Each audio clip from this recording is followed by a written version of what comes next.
नमस्कार, स्वागत है आप सभी का बिब्लियोफाइल के इस टेक्निकल प्लेटफॉर्म के ऊपर।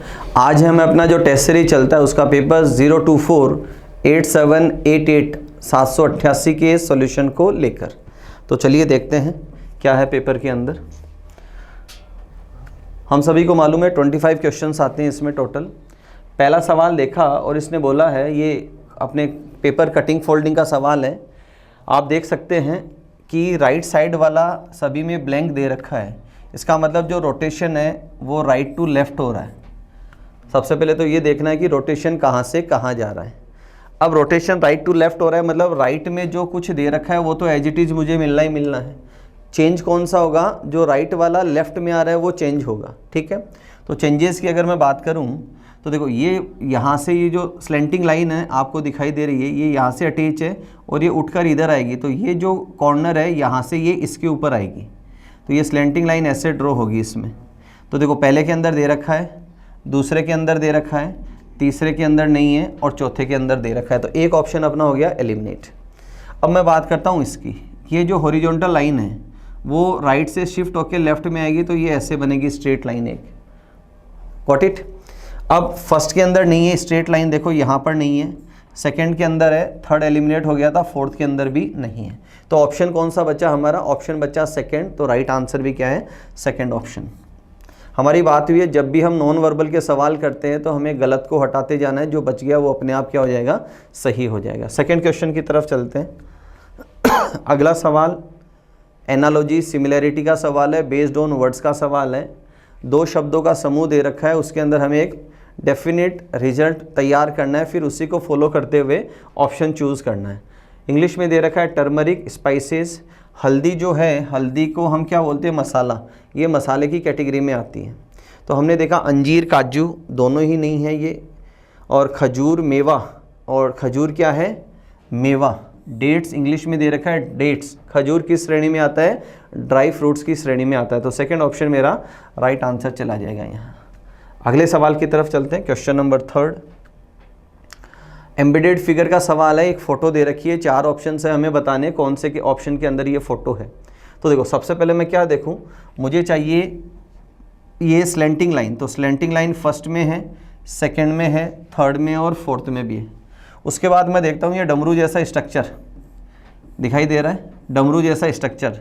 तो डमरू जैसा स्ट्रक्चर देखो, यहाँ अगर ये ऐसा होता तो होता, बट यहाँ मिसिंग है तो फर्स्ट वाला गलत हो जाएगा। सेकंड में देखो डमरू जैसा स्ट्रक्चर दिखाई दे रहा है मुझे, गॉट इट? और ये पूरी स्लेंटिंग लाइन है। तो ऑप्शन कहाँ अवेलेबल है? सेकंड के अंदर। ये जो आकृति दे रखी है ये छुपी हुई इसके अंदर है। तो सेकंड मेरा यहाँ पर राइट आंसर हो जाएगा। अगले सवाल की तरफ चलते हैं, question number 4। Series based on letters का सवाल है। और जब भी इस प्रकार की सीरीज आती है, लेटर सीरीज में 2 तरह के सवाल आते हैं। एक तो पैटर्न जो दे रखा है ये, और दूसरा फिलर्स वाला आता है जिसमें 3, 4, 5 रिक्त स्थान होते हैं। तो इस वैरायटी को जब हम करते हैं तो इसमें क्या बता रखा है कि कंपैरिजन होता है या तो फर्स्ट टू फर्स्ट, या तो कंपैरिजन होता है फर्स्ट टू फर्स्ट लेटर का, या कंपैरिजन होता है फर्स्ट टू लास्ट लेटर का। तो सबसे पहले मैं फर्स्ट टू फर्स्ट कंपैरिजन करूं तो देखो, हम देख सकते हैं ए से सी बना, +2 है, फिर मिसिंग है, फिर +2 है और फिर +2 है। तो यहाँ अगर मैं +2 कर दूं तो क्या आ जाए? ई आ जाए। तो ई देखो फर्स्ट ऑप्शन के अंदर ही है मेरे पास। तो अगर मैं एग्जाम पॉइंट ऑफ व्यू की बात करूं तो इससे आगे मुझे जाने की ज़रूरत नहीं है, इसी को मैं टिक करके आ जाऊं। सेकेंड लेटर को अगर हम देखें तो देखो, ओ से क्या बना है? क्यू, अगेन +2, फिर मिसिंग है, फिर प्लस अगेन यू और फिर डब्ल्यू। तो यहाँ +2 है, और यहाँ अगर मैं +2 करूँ तो क्या आ जाए? एस, वो भी फर्स्ट में ही है। आंसर तो अपना पहले ही निकल चुका था, बट हम अभी क्या करें? तीनों लेटर्स में रिलेशन बना के देख रहे हैं। आगे दे रखा है एस, यू, यहाँ रिक्त स्थान है, फिर वाई और फिर ए। तो यहाँ देखो +2 है, यहाँ +2 करूँ तो लेटर आ जाए डब्लू। तो ऑप्शन कौन सा गया मेरा? फर्स्ट। Got it? अगले सवाल की तरफ चलते हैं, क्वेश्चन नंबर 5। सिलोजिज्म का सवाल है। न्याय वाक्य हिंदी में कहते हैं। 2 स्टेटमेंट दे रखे हैं। सबसे पहले हम क्या करेंगे? दोनों का वेन डायग्राम बनाएंगे। तो पहला दे रखा है कुछ बसें ट्रक हैं। जब दोनों में एक ही वेरिएबल कॉमन हो तो हमारी बात हुई, हमें सबसे पहले क्या करना है? सम वाला जो दे रखा है उसी को ड्रॉ करते हैं। तो दे रखा है कुछ बस ट्रक हैं, और सेकंड दे रखा है सभी कारें ट्रक हैं। तो कार जो हैं वो ट्रक के अंदर आ जाएगी दोस्तों। यहाँ सभी कारें ट्रक हैं। बाहर बनाता हूँ एक और, ये कार, ये ट्रक और कुछ बस ट्रक है। Got it. पहला कंक्लूजन है कार और बस के बीच, तो ये कार है और यहाँ बस है, दोनों में कैसा रिलेशन है, पॉसिबिलिटी का। और पॉसिबिलिटी कैसी दे रखी है, पॉजिटिव। पॉसिबिलिटी कैसी है, पॉजिटिव। अब पॉजिटिव में अगर सभी हो तो नेगेटिव में होता है सम नोट, नेगेटिव में क्या जाता है, सम नोट। और सम नोट मुझे कहीं भी नहीं दे रखा कि कुछ कार बस नहीं है, कुछ कार बस नहीं, ये दे नहीं रखा, तो पहला वाला क्या हो जाएगा यहाँ पर, गलत। सेकंड बात कर रहा है ट्रक और बस की, ये ट्रक है और ये बस है, और इसने दे रखा है कुछ ट्रक बसें हैं, और यहाँ क्या दे रखा है, कुछ बसें ट्रक है, तो इसका हेल्पिंग कंक्लूजन क्या निकला दोस्तों, कुछ ट्रक बसें हैं। हेल्पिंग कंक्लूजन सेकंड से निकला कुछ ट्रक बसें हैं, तो सेकंड वाला सही है यहाँ पर। थर्ड की बात करूँ, थर्ड बात कर रहा है ट्रक और बस की, तो ट्रक और बस की बात करें तो इसमें रिलेशन दिखाई दे रहा है कुछ का, और वहाँ दे क्या रखा है, सभी की, सभी ट्रक बसें हैं, तो सभी ट्रक बसें नहीं है लेकिन हो सकते हैं, तो ये क्या है, पॉजिटिव पॉसिबिलिटी। अब इसके साथ मुझे नेगेटिव चाहिए, वो क्या होना चाहिए था, सम नोट। नेगेटिव में क्या चाहिए था मुझे, सम नोट, और नेगेटिव दे नहीं रखा, तो थर्ड वाला भी क्या हो जाएगा यहाँ गलत। तो तीनों में से जो सेकंड कंक्लूजन है वही सही है, तो यहाँ थर्ड ऑप्शन मेरा राइट आंसर हो जाएगा कि केवल निष्कर्ष तीसरा अनुसरण करता है। अगले सवाल की तरफ चलते हैं, क्वेश्चन नंबर 6। एक सीरीज दे रखी है नंबर सीरीज, और हमसे पूछा है क्वेश्चन मार्क की जगह यहाँ पर क्या आएगा। तो देखो अगर मैं नंबर्स की बात करूँ तो यहाँ 4 का डिफरेंस है, फिर यहाँ 4 का डिफरेंस है, यहाँ 6 का डिफरेंस है, तो अगला डिफरेंस भी कितना आएगा, 6। कितना क्या आएगा डिफरेंस, 6 का, तो यहाँ वैल्यू क्या आ जाएगी, 21। तो सबसे पहले तो मैं वैल्यू पे जाऊँ तो 21 एक ही ऑप्शन के अंदर दे रखा है, तो बी मेरा राइट आंसर हो जाएगा। सेकंड हमने क्या देखा, मैं ऑल्टरनेट लेके चलता हूँ, जो ट्राइंगल दे रखा है उसको ऑल्टरनेट लिया, तो देखो पहले सीधा है, फिर इन्वर्टेड है, फिर वापस से सीधा हो जाएगा, तो यहाँ भी स्ट्रक्चर ट्राइंगल का क्या दे रखा है, सीधा स्ट्रक्चर दे रखा है। अगले सवाल की तरफ चलते हैं, आसान था काफ़ी सवाल। ऑड वन आउट क्लासिफिकेशन का सवाल है, बेस्ड ऑन वर्ड्स का सवाल है। 4 शब्द दे रखे हैं, उसमें 3 एक ग्रुप के अंदर जाते हैं और चौथा अपने आप एलिमिनेट हो जाता है। तो शब्दों की बात करूं, सूरत, अहमदाबाद, झालरापाटन, राजकोट, चारों सुने हुए नाम हैं, और हमने देखा कि सूरत और अहमदाबाद और राजकोट ये तीनों गुजरात से बिलोंग करते हैं। किस में है, तीनों डिस्ट्रिक्ट इसमें गुजरात के अंदर है, तो झालरापाटन यहाँ पर ओड हो गया, यहाँ ये निकल जाएगा कि ये बाकी 3 से मैच नहीं करता है। अगले सवाल की तरफ चलते हैं, क्वेश्चन नंबर 8 मिसिंग नंबर का सवाल है, और सवाल का सॉल्यूशन है कि या तो हम क्या करें, कॉलम के अंदर चलते हैं, या हमें चलना होता है रो के अंदर। तो देखो यहाँ क्या कर रखा है, रो के अंदर सॉल्यूशन दे रखा है कि 10 में से 3 घटाए तो वैल्यू कितना आया 7, और इंटू 2 करें तो कितना नंबर बना 14। सेम वे मैं सेकंड को करता हूँ फॉलो, तो 49 माइनस 15, तो वैल्यू कितना है मेरा 34, और इंटू 2 कर दूँ तो कितना बना 68। इसी प्रकार मैं थर्ड रो के अंदर जाऊँ तो 33 माइनस 19, तो वैल्यू कितना है यहाँ पर 24, और इंटू 2 करूँ, सॉरी यहाँ कितना आया 14, और इंटू 2 करूँ तो वैल्यू कितना आ जाएगी 28। तो बी ऑप्शन मेरा यहाँ पर राइट आंसर चला जाएगा। Got it. अगले सवाल की तरफ चलते हैं, क्वेश्चन नंबर 9 वेन डायग्राम का सवाल है, और भाषा को अगर हम पढ़े 3 सर्कल दे रखे हैं, एक सर्कल को ए रिप्रेजेंट करता है, दूसरे को बी और सी। तो ए किसको रिप्रेजेंट करता है, ए रिप्रेजेंट करता है उनको जो अंग्रेजी बोल सकते हैं, बी उनको रिप्रेजेंट करता है जो हिंदी बोल सकते हैं, और सी उनको रिप्रेजेंट करता है जो मराठी बोल सकते हैं।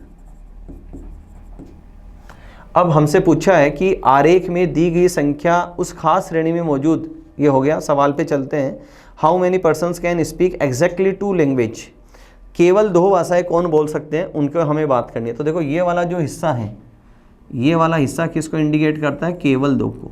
इसको इंडिकेट करता है केवल 2 को। ये 2 है, ये किसको इंडिकेट करता है, केवल ए और बी को। 5 इंडिकेट करता है केवल ए और सी को। 11 इंडिकेट करता है केवल बी और सी को। तो केवल 2 भाषा बोलने वालों का सम, तो अगर मैं इनका सम करूं 2 + 5 + 11, तो सम कितना आ जाएगा 18। तो ऑप्शन सेकंड मेरा राइट आंसर चला जाएगा। सवाल नंबर 10 की तरफ चलते हैं। एक नंबर सीरीज का सवाल है, और सवाल जब भी हम करते हैं सबसे पहले स्क्वायर क्यूब को चेक करते हैं। तो ये सारे नंबर परफेक्ट स्क्वायर हैं। अगर पहले नंबर की मैं बात करूं तो ये 2 का स्क्वायर है, फिर 5 का है, फिर 11 का है, यहाँ क्वेश्चन मार्क है, फिर 23 है, और इधर 31 है। Got it. अब जो ये नंबर्स जिनका ये स्क्वायर है उनमें अगर मैं रिलेशन देखूँ तो ये सारे के सारे क्या हैं, प्राइम नंबर्स हैं। ये सारे के सारे क्या हैं, प्राइम नंबर्स है। ये सारी अभाज्य संख्याएं हैं। और ये किस प्रकार की अभाज्य संख्याएं अगर उसकी बात करूं तो ये ऑल्टरनेट है। देखो 2 के बाद अगला प्राइम नंबर आता है 3, उसको छोड़ दिया। 5 के बाद अगला आता है 7, उसको ड्रॉप किया। 11 के बाद आता है 13 को ड्रॉप किया। तो नेक्स्ट कौन सा आ जाएगा, 17। और 17 के स्क्वायर की बात करें तो 17 का स्क्वायर क्या होता है दोस्तों, 289। Got it. यहाँ फिर 19 आता है, 19 को ड्रॉप किया। 23 के बाद आता है 29, उसको ड्रॉप किया। तो ऑल्टरनेट जो प्राइम नंबर्स हैं उनका स्क्वायर लिखा गया है। अगले प्रश्न की तरफ चलते हैं, question number 11। Question number 11 odd one out classification का सवाल है, बेस्ड ऑन नंबर्स का सवाल है। तो 8 138 में रिलेशन देखे तो रिलेशन देखो किस तरह निकलता है कि या तो ये इसका मल्टीप्लाई करते हैं, इसको गुणा करते हैं, एक सामने वाली वैल्यू आ जाए, पहला तरीका। बिफोर दैट हम किसको कंसिडर करते हैं, स्क्वायर और क्यूब को, कि 8 का स्क्वायर है, नहीं है, 8 का क्यूब है, नहीं है। या फिर सीरीज लेते हैं हम क्यूब प्लस स्क्वायर की। पहली सीरीज क्या लेते हैं, परफेक्ट स्क्वायर को लेके चलते हैं। दूसरा परफेक्ट क्यूब को लेके चलते हैं। फिर क्यूब प्लस स्क्वायर लेते हैं और उसके बाद क्यूब माइनस स्क्वायर लेते हैं। ऐसे 4 सीरीज लेके चलते हैं। उसके बाद हम क्या करते हैं, मल्टीप्लाई करते हैं।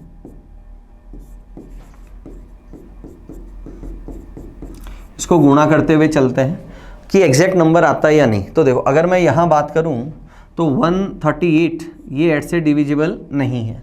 अगर मैं यहाँ बात करूँ तो 6 2 जा 12 और 29 टाइम्स डिविजिबल होता है ये इससे। यहाँ बात करूँ तो 31 टाइम और यहाँ बात करूँ तो 13 टाइम। Got it.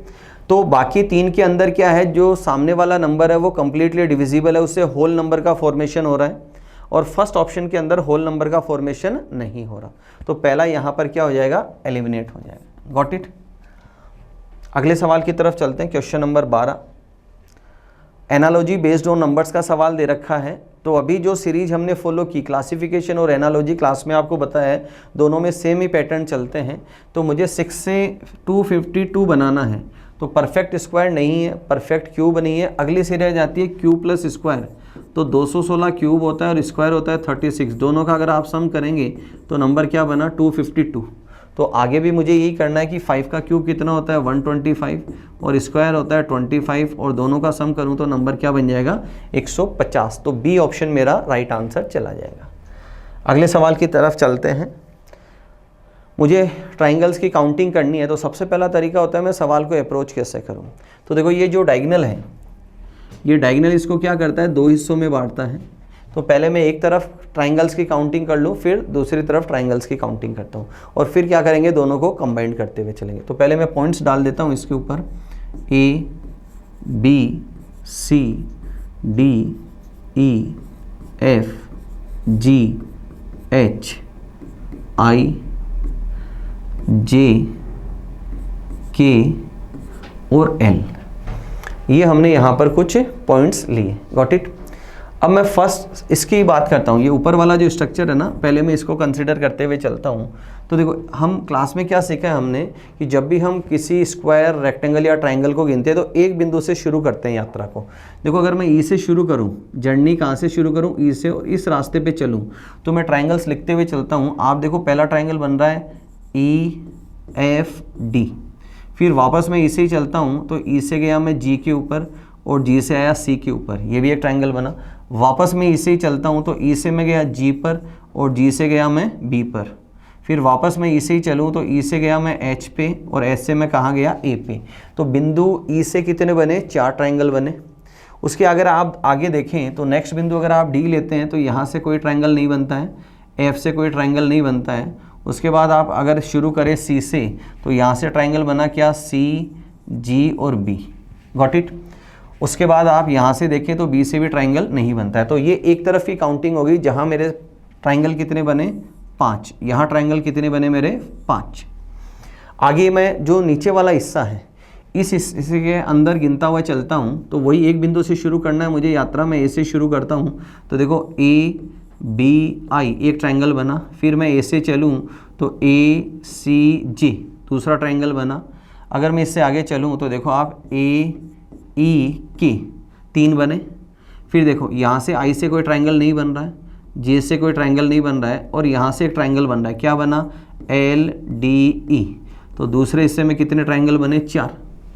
तो एक हिस्से में बने 4, दूसरे हिस्से में बने 5। अब मैं क्या करूँ? दोनों को कंबाइंड करूँ। तो कंबाइंड करने के ऊपर देखो मुझे एक ट्रायंगल तो ये दिखाई दे रहा है, ये वाला।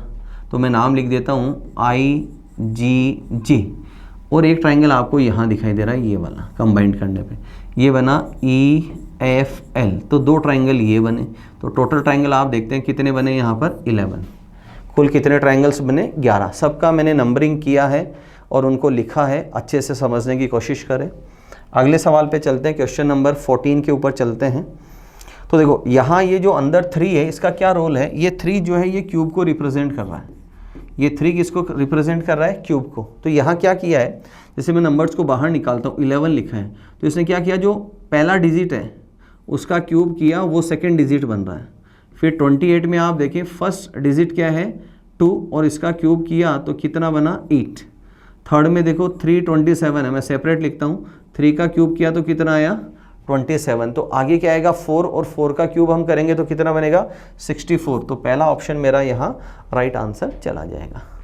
नेक्स्ट सवाल की तरफ चलते हैं, question number 15।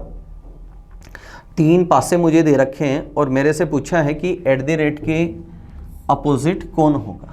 At the rate के अपोजिट कौन होगा? तो जब भी हम मल्टीपल डाइस की बात करते हैं तो हमें उन 2 डाइस को कंपेयर करना होता है जिनकी केवल एक सतह समान होती है। तो अगर मैं यहाँ बात करूँ इन 2 पासों की, तो इनमें 2 सतह समान है। ये स्टार दे रखा है एट द रेट। अगर मैं इन 2 की बात करूँ तो यहाँ केवल एक ही सतह समान है। कौन सी? ये जो सिंबल दे रखा है एंड वाला, ये समान है। तो जब एक सतह समान होती है तो क्या करते हैं हम? उस दी गई समान सतह से उनको क्लॉकवाइज अरेंज करते हैं। तो फर्स्ट की बात करूँ तो एंड, उसके बाद एट द रेट, और उसके बाद स्टार आया। अगर यहाँ बात करें एंड हैश, और उसके बाद स्मॉलर देन यहाँ आया। तो हमसे क्या पूछा कि एट द रेट के अपोजिट कौन आएगा? तो एट द रेट के अपोजिट विजिबल है, यहाँ हैश आएगा। तो सेकंड ऑप्शन मेरा यहाँ राइट आंसर है। अगले सवाल की तरफ चले, क्वेश्चन नंबर 16। 6 शब्द दे रखे हैं और इनको मुझे एक मीनिंगफुल सीक्वेंस के अंदर अरेंज करना है, और ये जो लेंथ है उसको मेज़र करने वाले हैं। तो देखो सबसे छोटा क्या होता है? माइक्रोन। सबसे छोटा क्या होता है? माइक्रोन। और माइक्रोन से उसके बाद क्या आता है? मिलीमीटर। मिलीमीटर से क्या बनता है? सेंटीमीटर। और सेंटीमीटर से क्या बनता है? मीटर।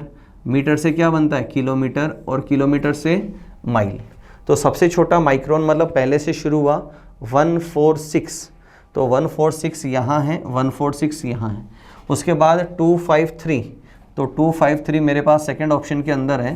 तो ऑप्शन बी मेरा यहाँ पर राइट आंसर है। सीक्वेंस ऑफ वर्ड्स का एक सवाल फिक्स आता है, आपने देखा है हर टेस्ट के अंदर, और ये आता है जनरल नॉलेज के ऊपर बेस्ड।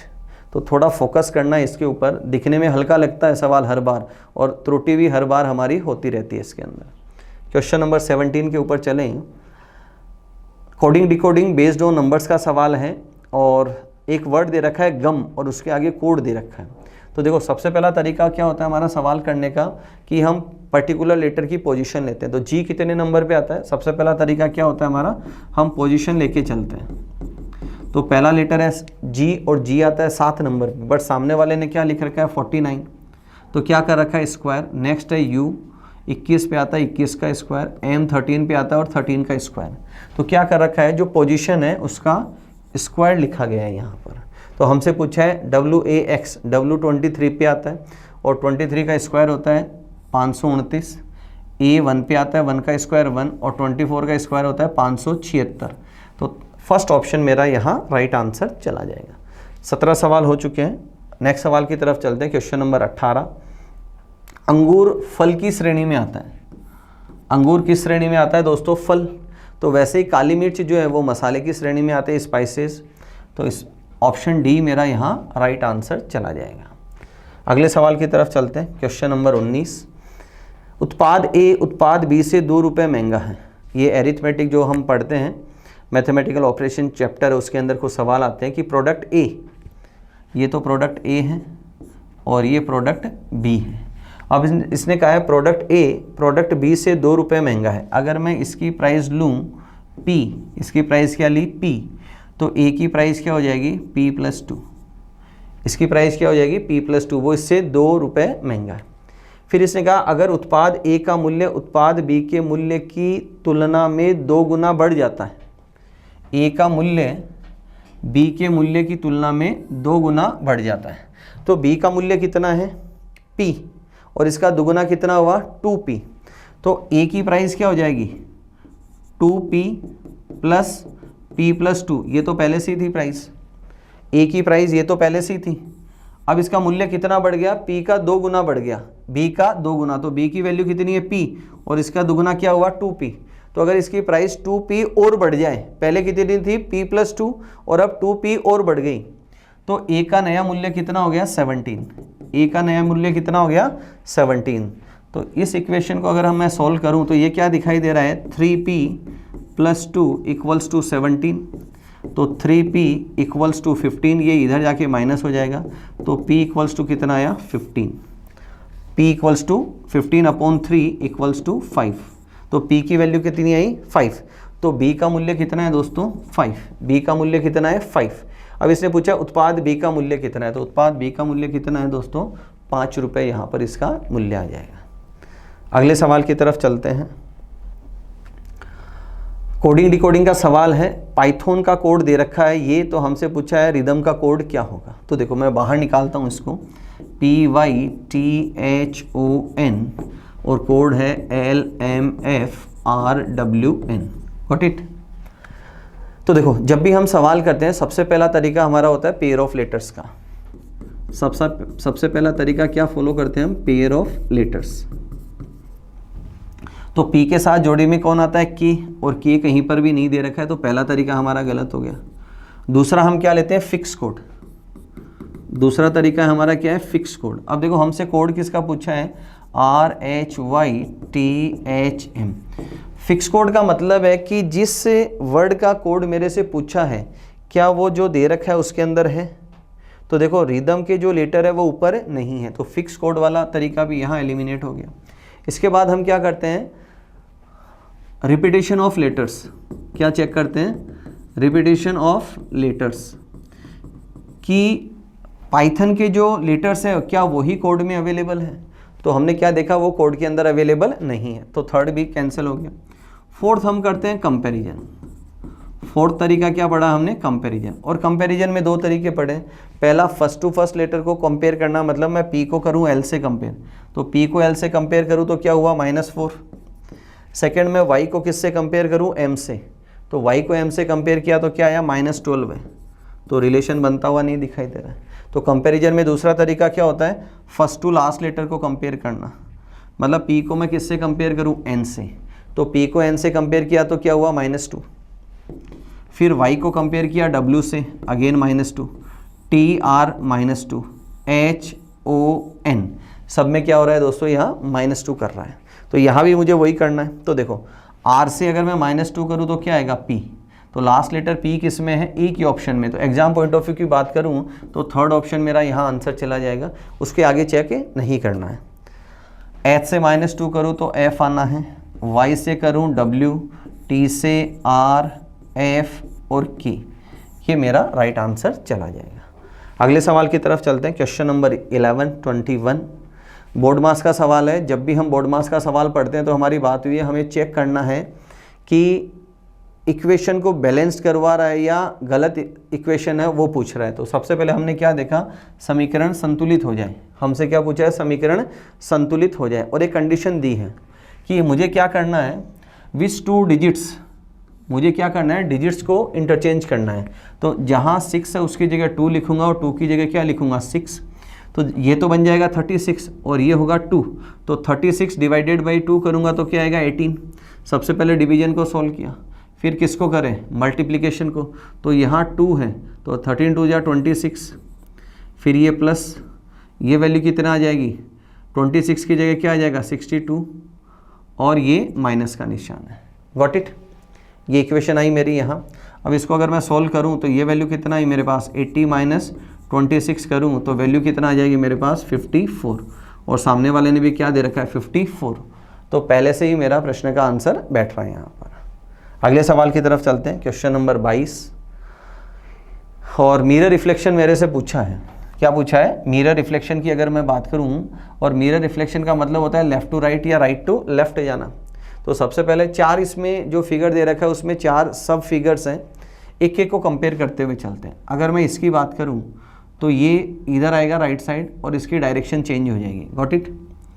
तो इसकी अगर मैं डायरेक्शन की बात करूं तो फर्स्ट में नहीं है, सेकंड में है, थर्ड में और फोर्थ में है।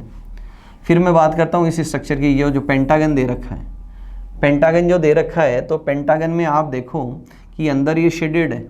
तो जो हमने 3 ऑप्शन सेलेक्ट कर रखे उसमें जो शेडेड नहीं है उसको एलिमिनेट कर दें, तो ऑप्शन कौन सा हट गया? डी। और ये दोनों ही स्ट्रक्चर क्या दिखाई दे रहे हैं? सेम दिखाई दे रहे हैं। उसके बाद में इसकी बात करूं हेक्सागन की, तो हेक्सागन का ये वाला स्ट्रक्चर नहीं है, ये देखो यहाँ पॉइंटेड स्ट्रक्चर है, तो यहाँ पॉइंटेड स्ट्रक्चर है, तो आंसर कौन सा जाएगा? Third, B. यहाँ अगेन क्या हो जाएगा? एलिमिनेट हो जाएगा। अगले सवाल की तरफ चलते हैं, question number 23। Odd one out classification based on letters का सवाल है, और हमसे पूछा है कि 3-4 ग्रुप दे रखे हैं और एक है जो उससे मैच नहीं करेगा। तो देखो यहाँ क्या कर रखा है कि फर्स्ट और थर्ड लेटर जो है वो 15 नंबर पे आता है और जी 7 नंबर पे आता है। दोनों का अगर हम सम करें तो पोजीशन का सम कितना है? 22। और 22 नंबर पे कौन आता है? वी। अगर आप यहाँ बात करें तो 7 + 6 कितना होता है? 13, और 13 पे एम आता है। अगर यहाँ बात करें तो 8 + 5 13 होता है, 13 पे एम आता है। और यहाँ है 4 और 18 22 पे आता है वी। तो थर्ड ऑप्शन यहाँ एलिमिनेट हो जाएगा, गॉट इट। अगले सवाल की तरफ चलते हैं, आज के पेपर का second last question. Letter series दे रखी है, एक मिसिंग टर्म है उसको बताना है। तो जो दे रखा है पहले उसमें डिफरेंस लेते हुए चलते हैं। तो यहाँ डिफरेंस है -6 का, और यहाँ डिफरेंस है -3 का, और यहाँ डिफरेंस है -2 का। तो मोरल ऑफ द स्टोरी है यहाँ डिफरेंस आ जाए -5 का और यहाँ डिफरेंस आ जाए -4 का। तो 17 में से अगर मैं 5 माइनस करूँ तो कितना आ जाए? 12, और 12 पे कौन आता है? एल। तो डी ऑप्शन मेरा यहाँ राइट आंसर है। अंतिम सवाल की तरफ चलते हैं। अगला सवाल देखें, ब्लड रिलेशन का सवाल दे रखा है, तो इक्वेशन देकर मेरे से रिलेशन पूछा है। तो रिलेशन बताएगा कौन? रिलेशन बताएगा एच कॉल करेगा किसको? डी को। तो हमारी बात हुई है कि हमें पूरी इक्वेशन को सॉल्व नहीं करना है, जितना पूछा है इतने ही सॉल्व करते हुए मुझे चलना है। तो सबसे पहले अगर मैं प्लस वाला साइन पढ़ूँ तो देखो ये सेकंड वेरिएबल को पहले पढ़ रहा है, सेकंड वेरिएबल को पहले पढ़ा जा रहा है। तो इसने क्या बोला कि जे एच की बहन है, जे बहन है किसकी? एच की। आगे मल्टीप्लिकेशन यहाँ दे रखा है, अगेन सेकंड वेरिएबल को पहले पढ़ा जा रहा है। तो क्या कहा? जी बेटा है जे का, जी बेटा है किसका? जे का। और नेक्स्ट में पढ़ूँ अगर अगेन प्लस, और सेकंड वेरिएबल को पहले पढ़ा जा रहा है कि डी बहन है जी की, डी बहन है किसकी? जी की। सवाल अच्छा है क्योंकि यहाँ देखें आप, सिर्फ एक जगह फर्स्ट वेरिएबल को पहले पढ़ा जा रहा है, बाकी 3 जगह सेकंड वेरिएबल को पहले पढ़ा जा रहा है। तो एच कॉल करेगा किसको? डी को। तो एच कॉल करेगा डी को। तो ये है एच की बहन और ये है बहन की बेटी, और बहन की बेटी या भाई की जो बेटी होती है उसे हम क्या कहते हैं? नीस। तो फोर्थ ऑप्शन मेरा यहाँ राइट आंसर चला जाएगा। तो ये थे दोस्तों आज के पेपर के 25 क्वेश्चंस। सारे क्वेश्चंस को ईमानदारी से देखें, सॉल्यूशन को देखें, सीखने की कोशिश करें। अगले वीडियो में मुलाकात करेंगे अगले 25 सवालों के साथ। अपना ध्यान रखें, मुस्कुराते रहें। Thank you.